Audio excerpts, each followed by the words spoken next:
Hello viewers. पिछले video में हमने देखा कि सॉल्वेंट्स क्या होते हैं और सॉल्वेंट जो होते हैं उनका क्लासिफिकेशन क्या होता है। ठीक है, इस वीडियो में हम जो बात करेंगे वो बात करेंगे कि आयोनाइजिंग सॉल्वेंट्स की फिजिकल और केमिकल प्रॉपर्टीज किस तरह से होती हैं। बहुत सी फिजिकल और केमिकल प्रॉपर्टीज आयोनाइजिंग सॉल्वेंट्स देते हैं, जिसमें सबसे पहली जो फिजिकल प्रॉपर्टी है उसको हम देखेंगे और वो होती है ये dipole moment. Dipole moment. So अगर किसी भी आयोनाइजिंग सॉल्वेंट्स का डाइपोल मोमेंट जितना ज्यादा होगा वो उतना ही उस सॉल्यूट को अपने अंदर डिसॉल्व करेगा। मतलब कि जो भी सॉल्वेंट आपने लिया है उसका डाइपोल मोमेंट ज्यादा होना चाहिए या वो पोलर होना चाहिए। ठीक है, पोलर सॉल्वेंट्स, तो अगर आप पोलर सॉल्वेंट लेंगे तो उसका डाइपोल मोमेंट होगा, और जितना ज्यादा पोलर सॉल्वेंट होगा उतना ही ज्यादा वो किसी भी सॉल्यूट को अपने अंदर डिसॉल्व करेगा। अच्छा, ऐसा क्यों होता है? क्योंकि जब भी पोलैरिटी बढ़ती है किसी भी सॉल्वेंट मॉलिक्यूल की, तो वो सॉल्वेशन एनर्जी जब वो सॉल्यूट को अपने अंदर डिसॉल्व करता है तो एक तरह की एनर्जी रिलीज होती है जिसे हम बोलते हैं सॉल्वेशन एनर्जी। और वो सॉल्वेशन एनर्जी की जो वैल्यू होती है वो बहुत ही ज्यादा हो जाती है, और बहुत ज्यादा हो जाती है तो जो लैटिस है वो इजीली ब्रेक हो जाता है। अब लैटिस एनर्जी यहाँ पर सॉल्वेशन एनर्जी से कम होती है। अब यहाँ पर मान लीजिए, जैसे एग्जाम्पल के तौर पर हम यहाँ एक एग्जाम्पल लेते हैं NaCl का। अब NaCl आपको पता है कि एक आयनिक कंपाउंड है और क्रिस्टलीय फॉर्म में रहता है, और इन दोनों के बीच ये जो अट्रैक्शन फोर्स है जो पॉजिटिव और नेगेटिव आयंस के बीच की वजह से लग रही है, और इसे हम क्या बोलेंगे? इसे हम बोलेंगे electrostatic attraction force. Electrostatic attraction force. और ये अट्रैक्शन फोर्स जितना ज्यादा होगा उतना ही वो जो कंपाउंड है वो लैटिस के अंदर ज्यादा फर्मली रहेगा। लैटिस क्या होता है? लैटिस होता है कि NaCl NaCl NaCl बार बार रिपीट हो जाए। तो एक क्रिस्टल के अंदर इस तरह से मान लीजिए कि ये Na है, ये Cl है, ये Na है, ये Cl है, ये Cl माइनस, इसको यहाँ पे हम के चार्जेस भी लगा देते हैं। Na plus, Cl minus, Na plus. इस तरह से इसमें अट्रैक्शन फोर्स होगा, यहाँ पर अट्रैक्शन फोर्स होगा, इनके बीच में आपस में अट्रैक्शन फोर्स होगा। और यही जो चीज है ये पूरी रिपीटेटिव रिपीट होकर के और एक क्रिस्टल का फॉर्म ले लेती है। ठीक है, इस तरह से ही ये अरेंजमेंट अगर रिपीट होती जाए तो एक क्रिस्टल का फॉर्म ले लेती है और एक लैटिस बनाती है। तो इस लैटिस में ये जो Na प्लस और Cl माइनस के बीच में जो अट्रैक्शन फोर्स है, इसको अगर हम देखें जो इसको बाउंड करके रखे हुए है उसी को हम बोलते हैं लैटिस एनर्जी। लैटिस एनर्जी और लैटिस एनर्जी। अब इस एनर्जी को अगर हम यहाँ प्रोवाइड कर दें, इतना एनर्जी हम इसे प्रोवाइड करें कि ये लैटिस एनर्जी ओवरकम हो जाए, तो ये जो NaCl है ये क्या हो जाएगा? ये ब्रेक हो जाएगा। ये NaCl जो है वो ब्रेक हो जाएगा अगर हम उसे इस लैटिस एनर्जी से ज्यादा एनर्जी प्रोवाइड कर दें। तो जब हम इसको किसी भी सब्सटेंस में जो सॉल्वेंट है उसमें जब हम इसे डिसॉल्व करते हैं तो डिसॉल्व करने पर जो हमें यहाँ सॉल्वेशन एनर्जी मिलती है वो इस लैटिस एनर्जी से, सॉल्वेशन एनर्जी जो मिल रही है, सॉल्वेशन एनर्जी एनर्जी वो इस लैटिस एनर्जी से ज्यादा होती है। और लैटिस एनर्जी से ज्यादा अगर ये सॉल्वेशन एनर्जी होगी तो वो जो कंपाउंड है, सॉल्यूट है वो सॉल्वेंट में इजीली डिसॉल्व हो जाता है। ठीक है, तो फर्स्ट प्रॉपर्टी डाइपोल मोमेंट। तो नेक्स्ट जो प्रॉपर्टी है उसे हम बोलते हैं dielectric constant. Dielectric constant. अब ये डाई इलेक्ट्रिक कांस्टेंट क्या होता है? अब देखो इसके नाम से पता चल रहा है डाई इलेक्ट्रिक मतलब दो चार्ज यहाँ पर भी हैं। और आपको पता है कि जब भी कोई भी क्रिस्टल होता है, जैसे अभी हमने यहाँ पर NaCl क्रिस्टल का एक एग्जाम्पल लिया, तो कोई भी क्रिस्टल जो होता है इसके बीच में जो फोर्स काम करती है, जो दो जो अपोजिटिवली चार्ज आयंस हैं, जैसे कि मान लीजिए यहाँ पर Na+ है और ये NaCl है, तो लैटिस में इन दोनों के बीच एक कोलम्बिक फोर्स काम कर रहा है, जो मैंने यहाँ पर आपको अभी बताया कि जो अट्रैक्शन फोर्स इन दोनों के बीच काम कर रहा है उसे हम कोलम्बिक फोर्स बोलते हैं। और उस कोलम्बिक फोर्स की जो वैल्यू होती है F, कोलम्बिक फोर्स को आप यहाँ रिप्रेजेंट करेंगे F से, और ये F इक्वल्स टू, एक तो किस बात पे डिपेंड करती है, ये इनके चार्जेस के डायरेक्टली प्रोपोर्शनल होती है। मान लीजिए कि Q+ पॉजिटिव आयन का चार्ज है और Q- इस नेगेटिव आयन का चार्ज है, तो इनका चार्ज जितना ज्यादा होगा कोलम्बिक फोर्स उतना ही ज्यादा होगा। दूसरा, इनके बीच की जो डिस्टेंस है, जो Na+ और Cl- का बीच का जो डिस्टेंस है R, इसके स्क्वायर के इनवर्सली प्रोपोर्शनल होती है। ठीक है, और साथ में एक ही कांस्टेंट है, जब हम इस प्रोपोर्शनलिटी साइन को हटाएंगे, जैसे कि अगर आप यहाँ पर इस तरह से दें कि this is directly proportional to Q+ and Q- and F is inversely proportional to 1/r²। So F equals to क्या हो जाएगा, F इक्वल्स टू हो जाएगा आपका Q+ multiplied by Q- r² and D। और ये जो D है इसे हम बोलते हैं डाइइलेक्ट्रिक कांस्टेंट। और किसी भी सॉल्वेंट की ये जो डाइइलेक्ट्रिक कांस्टेंट की जो वैल्यू है, ये जितनी हायर होगी, जितनी ज्यादा यहाँ पर हायर होगी, ये जो कूलाम्बिक फोर्स है उतना ही कम होगा। तो जितने भी सॉल्वेंट्स हम काम में लेते हैं जिनका डाइइलेक्ट्रिक कांस्टेंट ज्यादा है, जैसे कि आयोनाइजिंग सॉल्वेंट्स जो हैं उनका डाइइलेक्ट्रिक कांस्टेंट ज्यादा होता है, तो अगर ये ज्यादा डाइइलेक्ट्रिक कांस्टेंट होगा तो उनके बीच का जो कोलम्बिक फोर्स है जो इन आयंस के बीच में लग रहा है, वो कोलम्बिक फोर्स क्या हो जाएगा, कम। और कोलम्बिक फोर्स अगर कम हो जाता है तो वो जो सॉल्यूट्स हैं वो उस सॉल्वेंट में इजीली डिसॉल्व हो जाते हैं। तो वाटर को अगर आप यहाँ पर अगर हम देखें तो वाटर का जो डाइइलेक्ट्रिक कांस्टेंट है, जो डाइइलेक्ट्रिक कांस्टेंट यहाँ पर डीसी से हमने रिप्रेजेंट किया, तो ये तकरीबन करीब करीब 80 के आसपास होता है, अप्रॉक्स 80 के आसपास होता है। और अगर हम दूसरा एक सॉल्वेंट लें अमोनिया, अगर हम इसकी बात करें तो इसका डाइइलेक्ट्रिक कांस्टेंट अप्रॉक्स 22। अब 22 और 80 देखिए कितना डिफरेंस है। इसीलिए वाटर को हम यूनिवर्सल सॉल्वेंट बोलते हैं, क्योंकि यहाँ पर इसका डाइइलेक्ट्रिक कांस्टेंट बहुत ज्यादा होता है। तो किसी भी चीज को जब आप इसके अंदर डिसॉल्व करेंगे, मिलाएंगे, तो वो आसानी से उस कोलम्बिक फोर्स को कम कर देगा। कोलम्बिक फोर्स को कम करेगा तो इजीली उसके अंदर वो डिसॉल्व हो जाता है। ठीक है, और यहाँ पर भी देखने वाली बात यह है कि जो कोई भी सॉल्यूट है, जब भी हम उसको डिसॉल्व करेंगे तो अब होता क्या है, वो जैसे मान लीजिए यहाँ पर एक एग्जांपल मैं लेता हूँ और फिर यहाँ पर थोड़ा सा मैं आपको बताने की कोशिश करूंगा कि जैसे मान लीजिए कि हमने यहाँ पर एग्जांपल लिया NaCl का, ये NaCl, और हमने इसको वाटर के अंदर डिसॉल्व किया। तो ये डिसॉल्व होने के बाद में क्या होगा, ये वाटर मॉलिक्यूल्स जो हैं जिसका डाइइलेक्ट्रिक कांस्टेंट बहुत ज्यादा है, एक पोलर सॉल्वेंट की तरह ये बिहेव कर रहा है, आयनाइजिंग सॉल्वेंट की तरह बिहेव कर रहा है, ये इस Na+ को क्या कर देगा, सेपरेट कर देगा या तोड़ देगा। ठीक है, तो इस तरह से Na+ और Cl- हमें मिल जाता है इस तरह से। ठीक है, अब ये जो Na+ और Cl- मिले हैं, ये वाटर क्या करेगा, अब वाटर खुद जो है कैसा है, पोलर है। तो मान लीजिए कि यहाँ पर ये Na+ है, ये Na+, और वाटर खुद एक आयनिक सॉल्वेंट है, तो यहाँ पर वाटर इस तरह से प्रेजेंट रहता है। इसके पास में पार्शियल पॉजिटिव चार्ज होता है, इस हाइड्रोजन के पास में भी पॉजिटिव चार्ज होता है पार्शियल, और इस ऑक्सीजन के पास में पार्शियल नेगेटिव चार्ज होता है।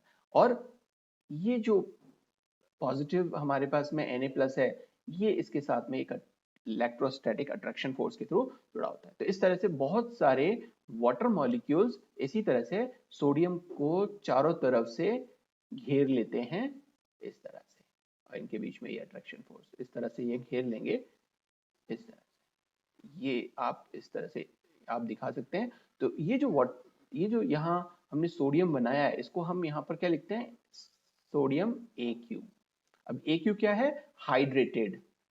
ठीक है ना, ये एक्वस, ये जो यहाँ पर आपके पास में ये जो NaCl था जो सॉलिड फॉर्म में था, वो अब एक्वस फॉर्म में कन्वर्ट हो गया। ठीक है, Na और नीचे लिखते हैं एक्वस। एक्वस का मतलब ये है कि अब ये सॉल्वेटेड हो गया। सॉल्वेटेड का मतलब है कि वो जो आयन है उसके चारों तरफ सॉल्वेंट के जो पार्टिकल्स हैं या मॉलिक्यूल्स हैं उसने उस आयन को चारों तरफ से घेर लिया। तो जिस तरह से ये Na+ के चारों तरफ से वाटर मॉलिक्यूल्स ने इसको सराउंड किया हुआ है, उसी तरह से जो क्लोराइड माइनस आयन बनता है उसको भी वाटर मॉलिक्यूल क्या करता है, अपनी तरफ खींचता है। तो वो कैसे करेगा, तो यहाँ पर ये इस तरह से ये वाटर है, यहाँ पर पॉजिटिव चार्ज है, यहाँ पर भी पॉजिटिव चार्ज है और इस ऑक्सीजन पर नेगेटिव चार्ज है। तो इस पर जो पॉजिटिव चार्ज है, ये आप जो देख रहे हैं हाइड्रोजन पर, ये क्लोरीन इसको अपनी तरफ इस तरह से अट्रैक्ट करके रखेगा। तो इसी तरह से आप दूसरे जो और वाटर मॉलिक्यूल्स हैं इस तरह से, इन्हें भी आप यहाँ पर इस तरह से दिखा सकते हैं कि ये अट्रैक्शन फोर्स में रहते हैं। तो इस तरह से इसका ये सॉल्वेशन हो जाता है और ये सॉल्वेटेड सोडियम आयन और सॉल्वेटेड क्लोराइड आयन हमें मिल जाते हैं। तो इस तरह से ये आपकी डाइलेक्ट्रिक कांस्टेंट था।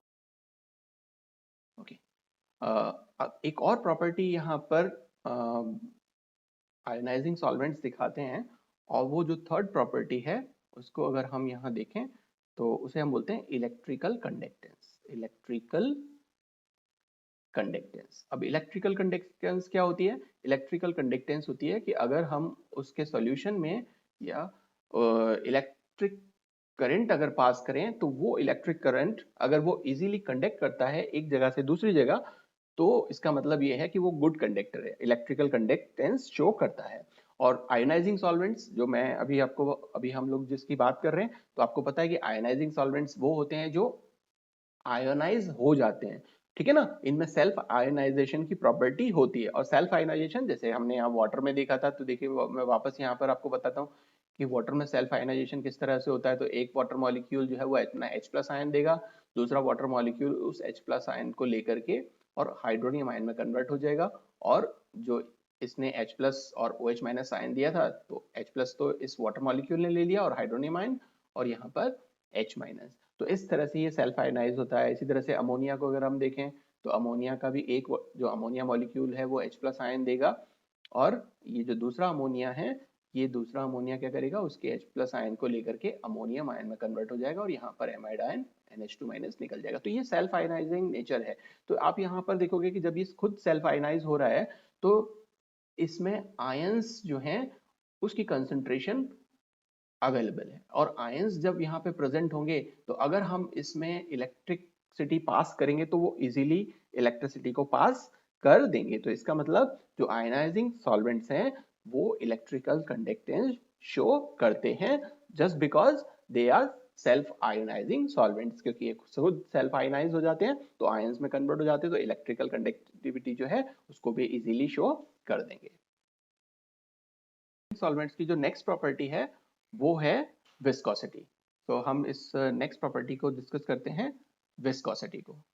विस्कोसिटी, अब विस्कोसिटी क्या होती है? विस्कोसिटी होती है फ्लूइडिटी, और फ्लूइडिटी का मतलब है कि वो कितना आसानी से वो फ्लूइड फ्लो होता है।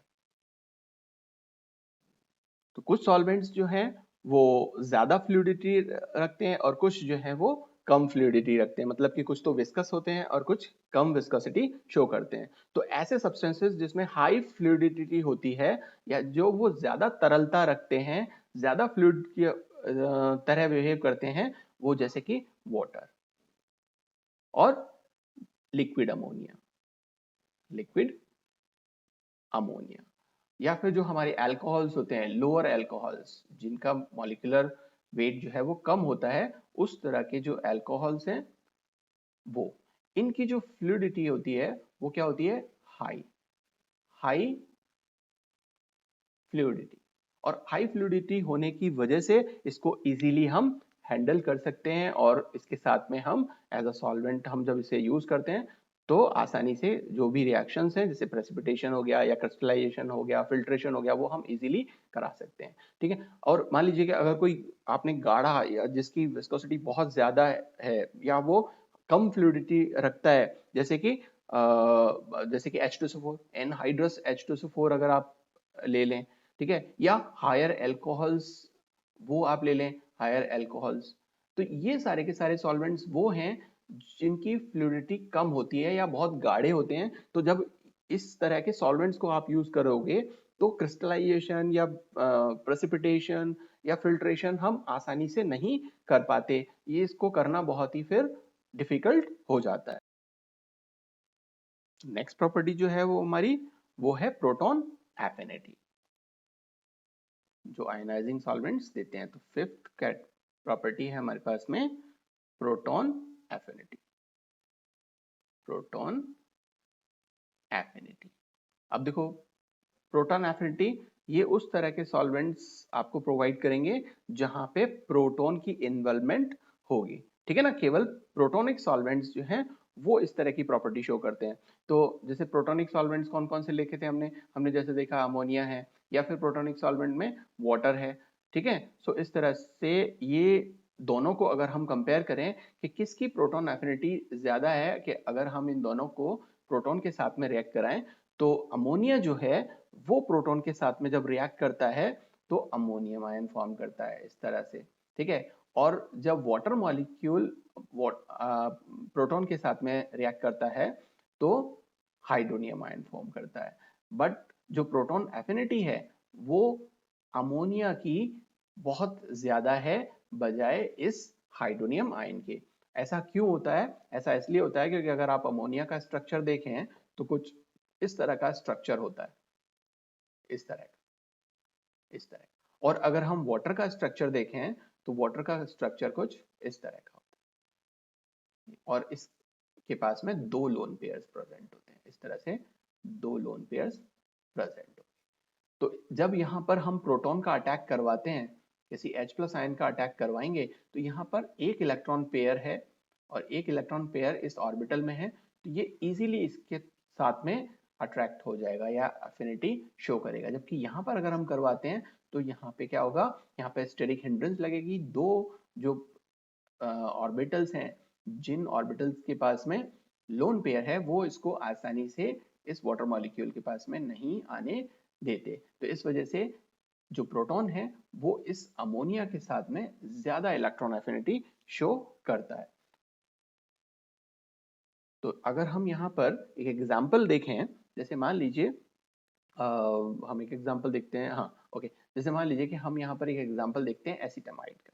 ये एसिटामाइड है हमारे पास और हमने इसको रिएक्ट करवाया वाटर के साथ में। तो जब ये वाटर के साथ में रिएक्ट करेगा तो यहाँ ये एक वीक बेस की तरह बिहेव करेगा, ठीक है ना। और वीक बेस की तरह बिहेव करेगा और ये जो H+ आयन देगा, इससे ये रिएक्ट करके और क्या बना लेगा, CH3CO NH3+ और एक हाइड्रोक्सिल आयन निकल जाएगा। लेकिन अगर हम इस एसिटामाइड को अमोनिया के साथ में रिएक्ट कराएं तो ये जो एसिटामाइड है ये स्ट्रॉन्ग बेस की स्ट्रॉन्ग एसिड की तरह बिहेव करेगा, स्ट्रॉन्ग एसिड की तरह बिहेव करेगा। तो यहाँ क्या करेगा, यहाँ तो इसने एक्सेप्ट किया था इलेक्ट्रॉन्स प्रोटॉन, यहाँ क्या करेगा, स्ट्रॉन्ग एसिड की तरह बिहेव कर रहा है, इसलिए ये प्रोटॉन निकाल देगा और ये प्रोटॉन निकाल देगा और यहाँ पे क्या बनेगा, यहाँ पर ये CH3CO NH2- plus ammonium ion. तो आप यहाँ पर देखो, यहाँ पर ये वीक बेस की तरह बिहेव कर रहा है, जबकि यहाँ पर ये स्ट्रॉन्ग एसिड की तरह बिहेव कर रहा है। तो इसकी जो प्रोटॉन एफिनिटी है वो ज्यादा है, इसीलिए यहाँ पर हमारे पास क्या बना है, ये बना अमोनियम आयन। अगर इसकी ज्यादा होती प्रोटॉन एफिनिटी तो हमें यहाँ पर क्या मिलना चाहिए था, हमें यहाँ पर हाइड्रोनियम आयन मिलना चाहिए था, जो हमें नहीं मिला। तो दैट इज वाई हम यहाँ पर ये कंफर्म कर सकते हैं कि अमोनिया जो है वो ज्यादा प्रोटॉन एफिनिटी शो करता है। अब जो हम बात करेंगे वो बात करेंगे आयनाइजिंग सॉल्वेंट्स के केमिकल प्रॉपर्टीज की। केमिकल प्रॉपर्टीज,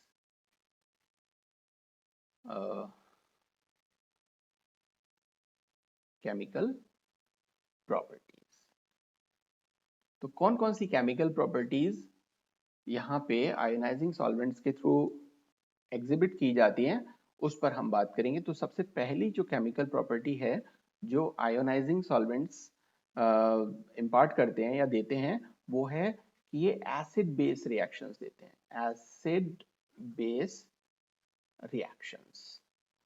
अब देखो एसिड बेस रिएक्शंस को हम कई बार ना न्यूट्रलाइजेशन रिएक्शंस भी बोलते हैं, क्योंकि जब भी हम किसी भी एसिड को और बेस को मिलाएंगे तो न्यूट्रलाइजेशन होता है या उदासीनीकरण हो जाता है, ठीक है। और कई बार हम इसको क्या बोलते हैं, हम इसको सॉल्ट फॉर्मेशन रिएक्शन भी बोलते हैं। सॉल्ट फॉर्मेशन, सॉल्ट फॉर्मेशन क्यों बोल रहे हैं, क्योंकि जब भी एसिड और बेसिस को मिलाते हैं तो सॉल्ट बनता है। जैसे मान लो कि हम यहाँ पर एक एग्जांपल के तौर पर यहाँ हम बात करें, जैसे हमने लिया एक बेस NaOH और इसकी रिएक्शन करवाई हमने एक एसिड के साथ में, तो ये एक बेस है क्योंकि ये OH माइनस आयन देता है, ये एक एसिड है क्योंकि ये H प्लस आयन देता है, तो ये एक एसिड है, ठीक है। तो हमने ये एसिड बेस लिया और यहाँ पर आप देखोगे कि ये जो Na प्लस बना है वो इस Cl माइनस के साथ में NaCl फॉर्म करेगा और ये H प्लस आयन और इस बेस का OH minus ion water form करेगा, ठीक है। ये कब हुआ,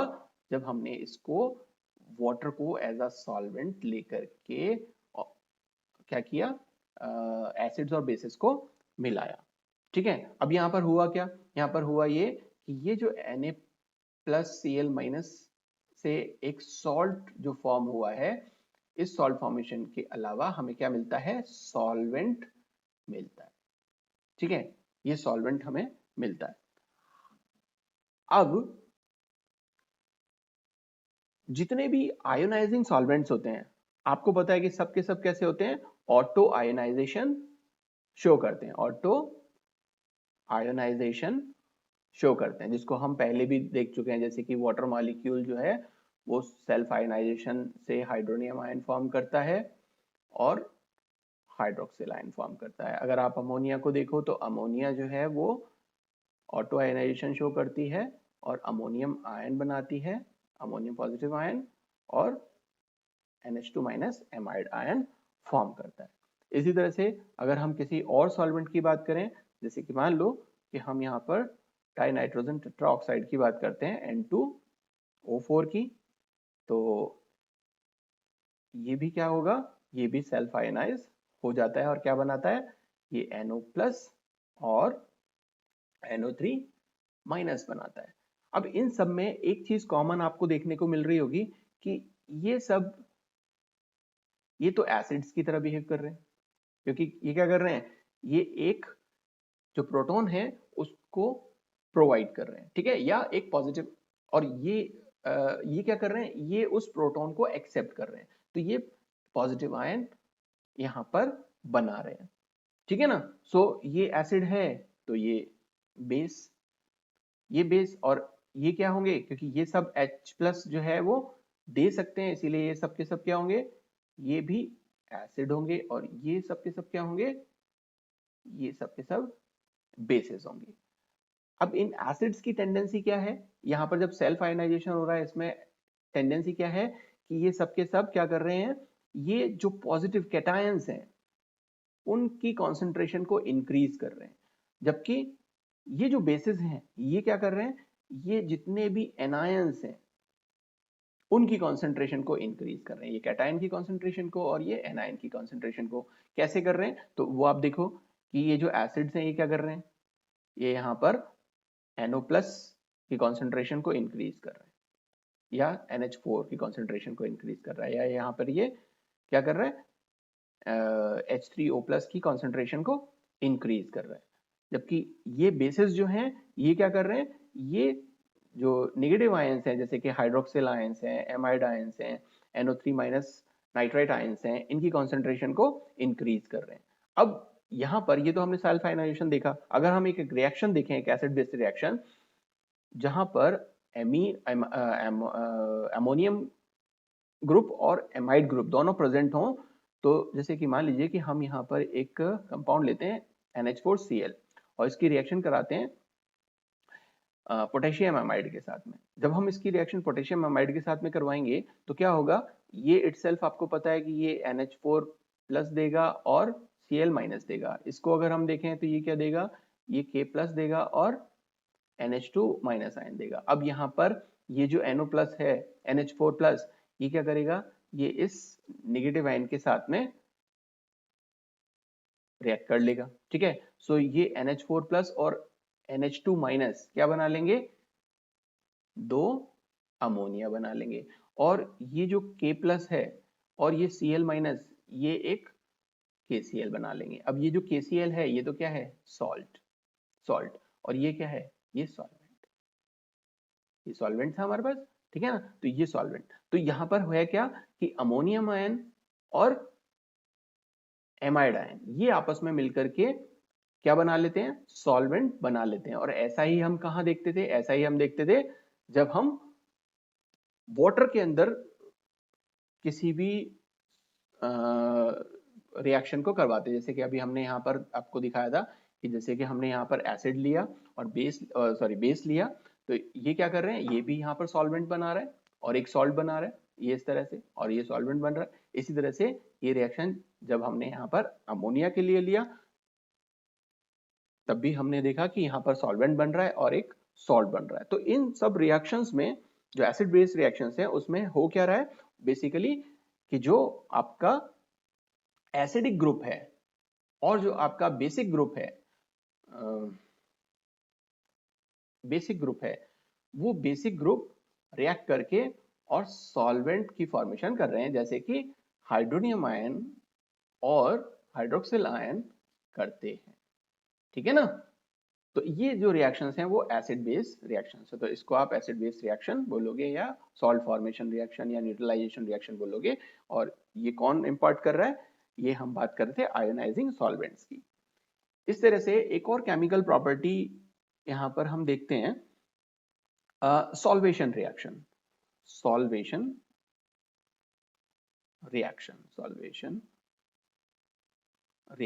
अब ये सॉल्वेशन रिएक्शंस क्या होती हैं, देखो जब भी हम किसी सॉल्वेंट को किसी सॉल्वेंट में मिलाते हैं, आप कीजिएगा, तो होता क्या है कि वो जो सॉल्यूट स्पेसी है, जैसे मान लो कि वो सॉल्यूट है NaCl, ठीक है, और हम इसे किसी सॉल्वेंट में मिला रहे हैं, जैसे कि हमने इसको मिलाया वाटर में, तो होगा क्या, होता ये है कि सॉल्यूट का जो मॉलिक्यूल है, ये सॉल्यूट का मॉलिक्यूल, ये इस सॉल्वेंट के मॉलिक्यूल से किसी भी एक माध्यम से अटैच हो जाता है। वो कोई भी लिंकेज हो सकता है। वो लिंकेज कैसा हो सकता है, वो आयन डाइपोल हो सकता है, वो हाइड्रोजन बॉन्डिंग हो सकती है, या वो कोऑर्डिनेट बॉन्डिंग हो सकती है। तो इस तरह की रिएक्शंस जब कोई एक या एक से ज्यादा सॉल्वेंट मॉलिक्यूल किसी सॉल्यूट स्पेसी के पॉजिटिव या नेगेटिव जो फॉर्म ये बना रहा है, इसके पॉजिटिव या नेगेटिव फॉर्म के साथ किसी आयन डाइपोल, हाइड्रोजन बॉन्डिंग या कोऑर्डिनेट बॉन्डिंग, किसी भी तरह की लिंकेज के साथ अपने आप को अटैच कर लेता है या जोड़ लेता है, तो उस रिएक्शन को हम सॉल्वेशन रिएक्शन बोलते हैं। ठीक है, अब जैसे इसको थोड़ा सा समझते हैं कि सॉल्वेशन रिएक्शन मतलब क्या, किस तरीके से। तो मान लो कि सॉल्वेशन रिएक्शन में हम जो सॉल्वेंट काम में ले रहे हैं, वो मान लीजिए कि हमने वाटर काम में लिया, ठीक है ना, तो वाटर जब हम इससे काम में लेंगे तो जो रिएक्शन होगी उसे हम बोलेंगे हाइड्रेशन रिएक्शन। और अगर हमने अमोनिया काम में लिया होता एज अ सॉल्वेंट, तो वो जो रिएक्शन होती है उसको हम क्या बोलते हैं, अब उसको बोलते हैं हम एमोनेशन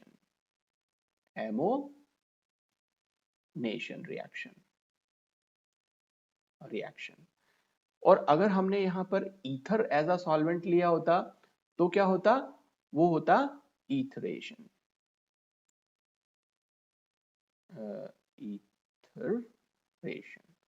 और अगर हमने यहां पर अल्कोहल लिया होता तो अल्कोहल एज अ सॉल्वेंट लिया होता तो क्या होता, अल्कोहलेशन।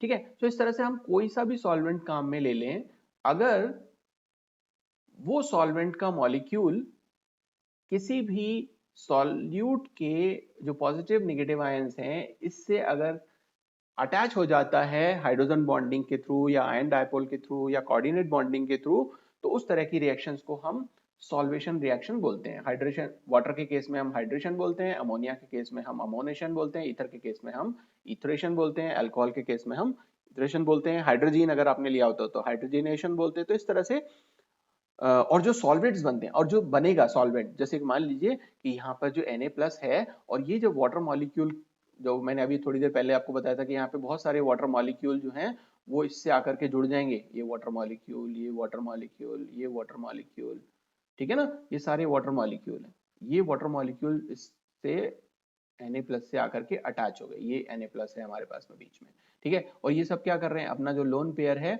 वो इसको प्रोवाइड कर रहे हैं। या तो अगर इसके पास में एम्प्टी ऑर्बिटल है तो प्रोवाइड कर देंगे, नहीं तो क्या होगा, नहीं तो आयन डाइपोल, यहाँ पर भी पॉजिटिव सॉरी सोडियम के पास में पॉजिटिव चार्ज है और यहाँ जो ऑक्सीजन है उसके पास में क्या था, उसके पास में नेगेटिव चार्ज था, जो हमने पहले देखा था, ये जो पार्शियल नेगेटिव चार्ज है, तो यहाँ पर आयन डाइपोल बन रहा है। ठीक है, तो इस तरह के लिंकेज से, या अगर कोई कोऑर्डिनेट बॉन्ड बन रहा है तो कोऑर्डिनेट, या फिर कोई हाइड्रोजन बॉन्डिंग कभी हो सकती है तो वहां पे हाइड्रोजन बॉन्डिंग है। तो इस तरह से जो स्पीसी ये आपकी बनेगी, ये क्या कहलाएगी, ये आपकी कहलाएगी सॉल्वेट। अगर ये वाटर के साथ में बन रहा है तो इसे हम बोलेंगे हाइड्रेट, हाइड्रेट, ठीक है। और अगर ये अमोनिया होते सारे के सारे, ये जो वाटर मॉलिक्यूल जो हैं, अगर मैं इसको रिप्लेस करके क्या कर दूं, NH3 लगा दूं, तो ये जो NH3 यहाँ पे लगा है इसको हम क्या बोलेंगे, एमोनेट, एमोनेट। अगर ये ईथर लग जाए तो ईथरेट, अल्कोहल लग जाए तो अल्कोहलेट्स। तो इस तरह से ये सॉल्वेशन रिएक्शंस होती हैं जब कभी हम किसी सॉल्यूट को किसी सॉल्वेंट में डिसॉल्व करते हैं, और डिसॉल्व करने के बाद में जो सॉल्यूट की पॉजिटिव और नेगेटिव आयंस हैं वो उस सॉल्वेंट से चारों तरफ से घेर लिए जाते हैं, ठीक है। जैसे मैं अगर मान लो यहाँ पर एग्जांपल दूं, BF3 है आपके पास में, BF3, ठीक है, और यहाँ पर हम इसको अमोनिया के साथ में ट्रीट कराते हैं। तो देखो अमोनिया जो है वो, इसके पास में लोन पेयर है यहाँ पे, तो ये एक बेस की तरह बिहेव कर रहा है, लुईस बेस है ना, क्योंकि प्रोटॉन सॉरी जो इलेक्ट्रॉन पेयर है वो ये डोनेट करता है, ठीक है। सो ये लुईस बेस, ये लुईस बेस, और यहाँ पर हमने BF3 लिया। अब ये क्या है, इसके पास में इनकम्प्लीट ऑक्टेट है, इनकम्प्लीट ऑक्टेट है तो ये क्या बिहेव करेगा, लुईस एसिड, ये है लुईस एसिड, लुईस एसिड, ठीक है। अब जब हमने इसको किया तो इसके पास में एक लोन पेयर है, इसके पास में एम्प्टी ऑर्बिटल है, तो यहाँ पे एक कोऑर्डिनेट बॉन्ड ये फॉर्म कर लेगा इस तरह से, ये NH3 अपना लोन पेयर इसको प्रोवाइड कर देगा, तो इस तरह की एक स्पीसी बनेगी। अब देखो यहाँ पर कोई रिएक्शन नहीं हुई है, सिर्फ जो इंट्रैक्शन है वो किसी भी तरीके से वहां पर इन दो मॉलिक्यूल्स के बीच में हो गया है। अब क्योंकि यहाँ पर हमने सॉल्वेंट एज अमोनिया लिया था तो वो क्या कहलाएगा, एमोनेट, ये क्या कहला देगा, एमोनेट्स, ये एमोनेट्स आपके फॉर्म हो जाएंगे। इसी तरह से मान लो कि मैं यहाँ पर लेता ये ले लेता है ना, CuCl2। अब CuCl2 अगर मैंने आपको यहाँ पे ले लिया और इसको मैं मान लो कि वाटर के साथ में, अभी हमने अमोनिया के साथ किया, अभी हम वाटर के साथ में करते हैं, तो वाटर यहाँ पर क्या करेगा, और ये तो आप देखो यहाँ पर भी ऑक्टेट पूरा नहीं है, ठीक है ना, इनकम्प्लीट है, तो ये एसिड, लुईस एसिड की तरह बिहेव कर रहा है, ये जो है वो लुईस बेस की तरह बिहेव कर रहा है। और यहाँ क्या होगा, यहाँ पर इस कॉपर के साथ में ये जो वाटर है, ये वाटर मॉलिक्यूल कोऑर्डिनेट बॉन्ड के थ्रू और जुड़ जाएगा, ठीक है ना, यहाँ पर वाटर के 4 मॉलिक्यूल, और ये जो Cl2 थे ये आयनिक फॉर्म में यहाँ पर दो निकल जाए, ठीक है। तो ये जो है ये क्या है, ये हाइड्रेट बना है, हाइड्रेट, ठीक है। तो इस तरह से आप बता सकते हो सॉल्वेशन रिएक्शंस को जो हमारे आयनाइजिंग सॉल्वेंट्स शो करते हैं रिएक्शन। एक और प्रॉपर्टी है, उस प्रॉपर्टी को अब हम देखते हैं, और वो प्रॉपर्टी है सॉल्वोलाइसिस, सॉल्वोलाइसिस। अब लाइसिस का मतलब क्या होता है, लाइसिस का मतलब होता है ब्रेकिंग, ब्रेकिंग, ठीक है ना। तो सॉल्वोलाइसिस, सॉल्वोलाइसिस, सॉल्वो लिया है हमने सॉल्वेंट से, तो सॉल्वेंट की हम क्या करेंगे, उसको ब्रेक कर देंगे। तो ऐसी रिएक्शंस जिसमें कोई भी सॉल्वेंट दो पार्ट्स में स्प्लिट हो जाए, टूट जाए, और उसका या तो एक पार्ट, ये जो सॉल्वेंट जो दो पार्ट्स में टूटा है, जैसे मान लो कि हमने यहाँ पर एक सॉल्वेंट लिया वाटर और ये दो पार्ट्स में टूट गया, H+ आयन और OH- आयन, तो इस प्रोसेस को हम क्या बोलेंगे, सॉल्वोलाइसिस। अब क्योंकि ये वाटर के साथ में हुई है, इसको वैसे हाइड्रोलाइसिस बोलेंगे क्योंकि यहाँ वाटर टूटा है, ठीक है।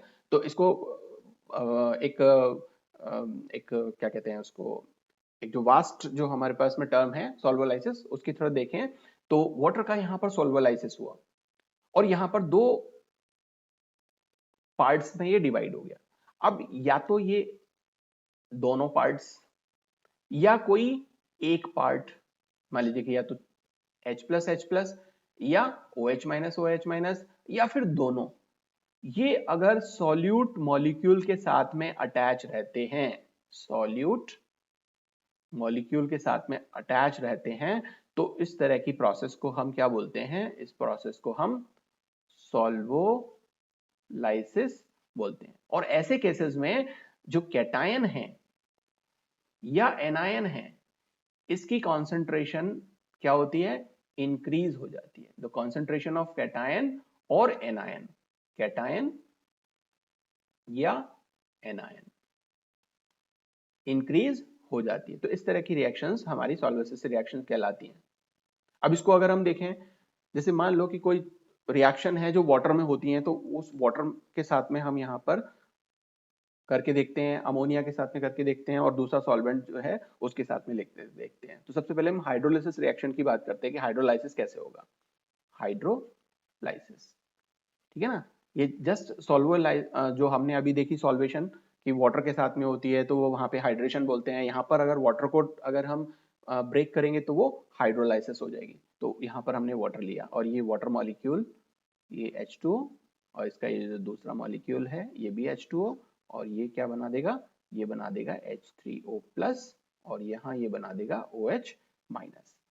अब मान लो, तो अब इसमें ये क्या हो रहा है, अब आप यहाँ देखो कि पॉजिटिव और नेगेटिव इन दोनों की कॉन्सेंट्रेशन इंक्रीज हो रही है। जैसा मैंने कहा था आपको कि कैटायन और जो एनायन है उसकी कॉन्सेंट्रेशन इंक्रीज होती है। अब यहाँ पर मान लो कि हमने एक सॉल्ट लिया, ठीक है, हमने ये सॉल्ट ले लिया और इसको हमने वाटर के साथ में ट्रीट कराया, तो क्या होगा, ये स्प्लिट करेगा, ये एक सॉल्यूट है, ये इस तरह से स्प्लिट कर रहा है, ठीक है। अब ये जो वाटर मॉलिक्यूल है ये क्या बना रहा है, ये बना रहा है आपका H+ और OH,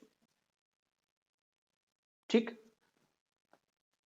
अब ये जितने भी OH- है वो इस कॉपर 2+ के साथ में अटैच हो जाएंगे, CuOH, तो यहाँ पर 2+ चार्ज था तो 2 OH- यहाँ पर आ जाते हैं। तो इस तरह से ये कॉपर हाइड्रोक्साइड फॉर्म होगा, सल्फेट आयन बनेगा, और साथ में क्या बनेगा, साथ में हमारे पास में बचेगा क्या, ये जो H+ आयन है ना ये बचा। लेकिन यहाँ पर हमने मॉलिक्यूल लिए 4, ठीक है, तो ये 4 और ये भी 4, तो दो जो OH- हैं वो तो यहाँ काम आ गए और दो OH- हमारे पास अभी बचे हुए हैं, ठीक है, और साथ में हमारे पास क्या बचा हुआ है, 4H+, ठीक है। तो ये आपस में रिएक्ट करके क्या बना देंगे,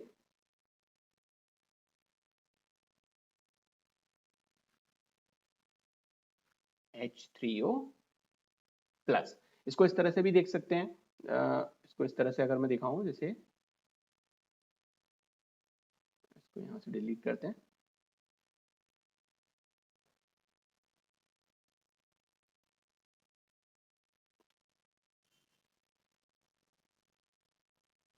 यहाँ पे दो वाटर मॉलिक्यूल्स तो ब्रेक हो जाते हैं, ये तो दो OH- बनते हैं और दो H+ बनते हैं।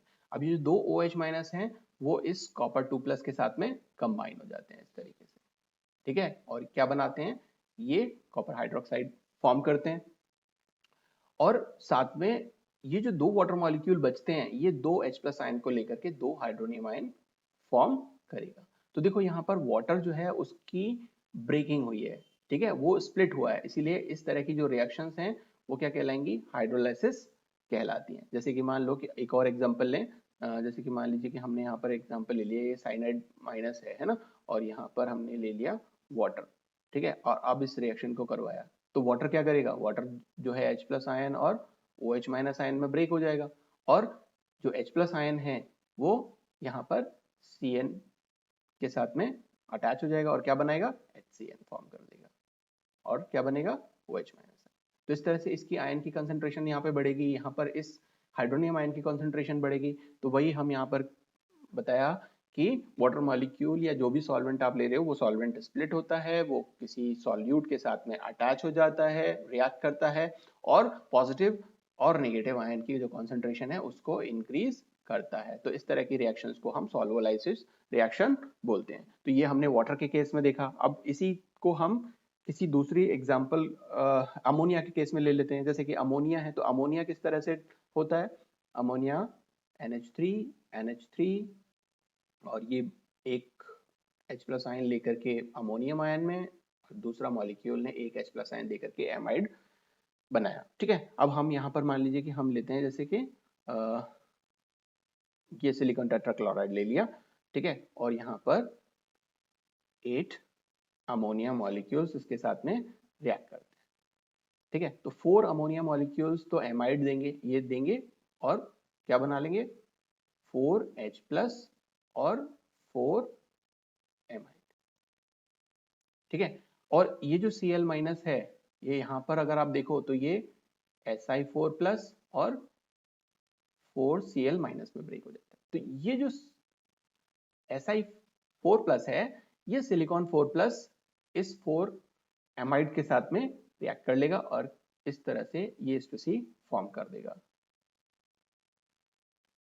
ये अब ये जो 4 हमारे पास में H प्लस आयन है, वो इन 4 NH3 के साथ में क्या बनाएगा, 4 प्लस अमोनियम आयन फॉर्म कर देगा, और साथ में ये जो 4 क्लोराइड आयंस हैं, ये 4 क्लोराइड आयंस, तो 4 क्लोराइड। तो देखो यहाँ पर इनकी कॉन्सेंट्रेशन बढ़ गई आयंस की, और ये रिएक्शन जिसमें अमोनिया जो है वो ब्रेक हुआ है, इसलिए इसे हम क्या बोलेंगे, इसको हम बोलेंगे अमोनोलाइसिस, क्योंकि अमोनिया सॉल्वेंट जो है इसमें ब्रेक हुआ है। तो इस तरह से ये अमोनोलाइसिस रिएक्शन। एक और रिएक्शन जो ये कंपाउंड शो करते हैं उसको हम बोलते हैं प्रेसिपिटेशन रिएक्शन। तो हमारी फोर्थ रिएक्शन जो है वो है प्रेसिपिटेशन रिएक्शन। ये प्रेसिपिटेशन रिएक्शन, अब देखो प्रेसिपिटेशन रिएक्शन या कई बार इसको ना मेटाथेटिकल रिएक्शंस भी बोलते हैं, मेटाथेटिकल रिएक्शंस, ठीक है। तो मेटाथेटिकल रिएक्शन या प्रेसिपिटेशन रिएक्शन एक ही बात है। तो यहां क्या होता है प्रेसिपिटेशन रिएक्शन में कि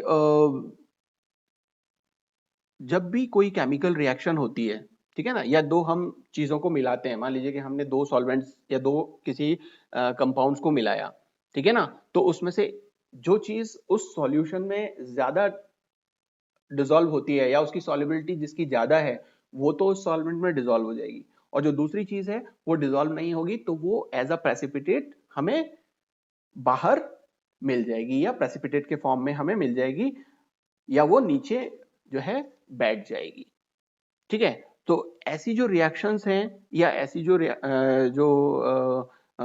हम यहाँ पर जो दो किन्हीं भी कंपाउंड्स को और अलग करना चाहते हैं, तो वहां पर ये बेसिकली काम आती है। और यहाँ पे प्रेसिपिटेट जो है वो किस बात पे डिपेंड करता है, वो डिपेंड करता है कि जो सॉल्युबिलिटी है वो उस सॉल्वेंट के साथ में उस कंपाउंड की कितनी है। जैसे मान लो कि इसको हम किसी एग्जाम्पल के थ्रू समझें, मान लो कि हम यहाँ पर लेते हैं AgNO3, ये AgNO3 लिया हमने, ठीक है, और हमने इसकी रिएक्शन करवाई बैरियम क्लोराइड के साथ, किस सॉल्वेंट की प्रेजेंस में, वाटर की प्रेजेंस में। तो अगर हम यहाँ पर ये रिएक्शन करवा रहे हैं जिसमें सिल्वर नाइट्रेट बैरियम क्लोराइड के साथ में रिएक्ट कर रहा है, तो यहाँ अगर आप देखो तो तो ये फॉर्म करेगा Ag+ और NO3 माइनस, ये फॉर्म करेगा इटसेल्फ Ba2+ और 2 क्लोराइड। इस तरह से ये स्प्लिटेड रहेंगे। अब क्या होगा, इसका जो पॉजिटिव पार्ट है वो इसके नेगेटिव पार्ट के साथ में रिएक्ट करेगा, लेकिन यहाँ पे इस तरह से आप दिखा सकते हो, लेकिन अब ये यहाँ पर बैलेंस नहीं है, तो हम यहाँ पर इस रिएक्शन को थोड़ा सा बैलेंस कर देते हैं। 2 Cl हैं तो हम यहाँ पर इसको ये लगा देते हैं, यहाँ पर ये 2 Ag+ मिल गए, तो 2 Ag+ मिल गए, 2 Cl- है हमारे पास में, तो 2 AgCl, ठीक है। और साथ में क्या बना, साथ में बना हमारे पास में ये भी 2 बनेंगे, ओके, ये भी 2 बनेंगे, तो बेरियम 2+ और NO3-, ओके, सो बेरियम NO3-, इस तरह से। लेकिन वाटर में ये तो कंप्लीटली डिसॉल्व हो जाता है, लेकिन ये डिसॉल्व नहीं होता, तो ये प्रेसिपिटेट के फॉर्म में AgCl अलग हो जाएगा। लेकिन अब अगर हम क्या करें, अगर हम इस सब्सटेंस को और क्या करें, NH3 के साथ में डिसॉल्व करने लगे, जो हमारे पास ये जो प्रोडक्ट बना है, इस प्रोडक्ट को हम NH3 के साथ में डिसॉल्व करें तो क्या होगा, तो वापस से देखो रिएक्शन जो है वो, ये जो है ये कैसे बनेगा, ये तो यहां बनाएगा 2 Ag+ और 2 Cl-, ये जो बनाएगा वो क्या बनाएगा, Ba2+ और 2 NO3-। अब इसका जो पॉजिटिव पार्ट है, ये जो पॉजिटिव पार्ट है, ये इस नेगेटिव पार्ट के साथ में अटैच हो जाएगा, तो ये जुड़ जाएगा आपका AgNO3 और 2 हैं ये, ओके। साथ में ये जो पार्ट है बेरियम 2+, वो इस 2 Cl- के साथ में क्या बना लेगा, बेरियम क्लोराइड, बेरियम क्लोराइड। अब इस समय ये बेरियम क्लोराइड जो है उसकी अमोनिया में सॉल्युबिलिटी कम होती है, तो ये प्रेसिपिटेट के फॉर्म में अलग हो जाएगा, और AgNO3 जो अमोनिया में डिसॉल्व हो जाता है, ये अमोनिया में डिसॉल्व फॉर्म में मिल जाएगा। तो इस तरह से ये प्रेसिपिटेशन रिएक्शंस है जो सॉल्युबिलिटी पर डिपेंड करती हैं कि उस सब्सटेंस की सॉल्युबिलिटी क्या है, ठीक है, उस पर्टिकुलर सॉल्वेंट में। तो इस तरह से ये सारी की सारी रिएक्शंस जो हैं वो हमारे आयोनाइजिंग सॉल्वेंट्स प्रोवाइड करते हैं। अब इसका एक नेक्स्ट जो रिएक्शन है वो ये शो करते हैं, जिसे हम बोलते हैं 4th और 5th, okay, redox reactions, redox reactions. अब देखो रिडॉक्स रिएक्शंस को अगर हम देखें तो ये 2 पार्ट से मिलके बना हुआ है, सॉरी, एक तो रेड और एक ox. So red means reduction and ox means oxidation. मतलब कि कोई भी रिएक्शन अगर ऑक्सीडेशन और रिडक्शन दोनों ही अगर हो रहे हैं कहीं पे, तो उस तरह की रिएक्शन को हम कंबाइंड फॉर्म में रिडॉक्स रिएक्शन बोलते हैं। अब एक्वस सॉल्वेंट्स और नॉन एक्वस सॉल्वेंट्स की अगर हम बात करें तो बहुत सारी रिएक्शंस ऐसी हैं जो एक्वस सॉल्यूशन में भी रिडॉक्स रिएक्शंस की होती हैं और वो नॉन एक्वस सॉल्यूशन में भी होती हैं, और सेम टाइप से होती है आइडेंटिकली। लेकिन किसी भी तरह की रिएक्शन किस तरह की होगी, रिडक्शन होगी, ऑक्सीडेशन होगी, वो किस बात पे डिपेंड करता है, वो उस सॉल्वेंट की खुद की ससेप्टिबिलिटी पर डिपेंड करता है कि वो ऑक्सीडेशन करने के लिए ससेप्टेबल है या रिडक्शन करने के लिए ससेप्टेबल है। जैसे कि अगर हम बात करें एक्वस सिस्टम की, अगर हम बात करते हैं यहां पर एक्वस सिस्टम की, एक्वस जिसका हमने वाटर में सॉल्यूशन फॉर्म किया हो, तो ये जो रिएक्शन जो वाटर में होती हैं वो ज्यादातर होती हैं ऑक्सीडेशन, वो ऑक्सीडेशन करने के लिए ससेप्टेबल होती हैं। लेकिन अगर हम इन्हीं रिएक्शंस को, उसी रिएक्शन को अगर हम नॉन एक्वस सॉल्वेंट में लें, नॉन एक्वस सॉल्वेंट में लें या नॉन एक्वस सिस्टम में लें, तो क्या होगा, तो जो रिएक्शन होगी वो रिडक्शन रिएक्शन होगी। मींस रिएक्शन सेम है, लेकिन अगर हमने मीडियम चेंज कर दिया अगर हमने एक्वस मीडियम लिया तो वहां पर ऑक्सीडेशन रिएक्शन करने के लिए वो ज्यादा ससेप्टेबल होता है या आसानी से कैरिड आउट हो जाती है। और अगर हम नॉन एक्वस सॉल्वेंट लेते हैं या नॉन एक्वस सिस्टम लेते हैं जिसमें मान लीजिए कि अमोनिया में ये रिएक्शन करवाएं और यहाँ पर हम वाटर में इस रिएक्शन को, तो वाटर में वो जो रिएक्शन होंगी वो ज्यादातर ऑक्सीडेशन रिएक्शंस होती हैं, और अमोनिया में अगर वो रिएक्शंस हैं तो वो रिएक्शंस रिडक्शन रिएक्शंस होती हैं। लेकिन कुछ ऐसे भी हमारे पास में सॉल्वेंट्स हैं जैसे कि ओके लिक्विड सल्फर डाइऑक्साइड। जैसे लिक्विड सल्फर डाइऑक्साइड को अगर हम देखें तो ये एक इनर्ट मीडियम प्रोवाइड करता है ऑक्सीडेशन रिएक्शन के लिए, कि मतलब यहाँ पर दोनों ही टाइप की रिएक्शन इजीली मतलब हो जाती है, मतलब कि एक सुटेबल मीडियम है जो acidic reaction sorry oxidation reaction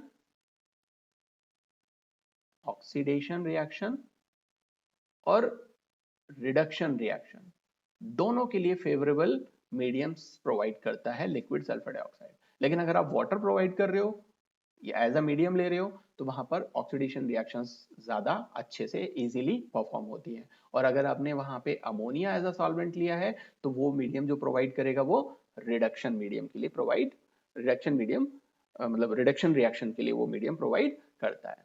तो ये सारे के सारे हमने आज जो हमारे सॉल्वेंट्स थे उन सॉल्वेंट्स की जो फिजिकल और केमिकल प्रॉपर्टीज थी वो फिजिकल और केमिकल प्रॉपर्टीज यहाँ पर देखी और समझने की कोशिश की कि उनमें किस किस तरह की फिजिकल और केमिकल प्रॉपर्टीज होती हैं, ताकि अब जो हमारा नेक्स्ट पार्ट होगा उसमें हम अलग अलग सॉल्वेंट्स को इन प्रॉपर्टीज के बेस पर देख पाए कि वो किस तरह से अलग अलग रिएक्शंस करते हैं या उनकी किस किस तरह की प्रॉपर्टीज होती हैं। So thank you very much.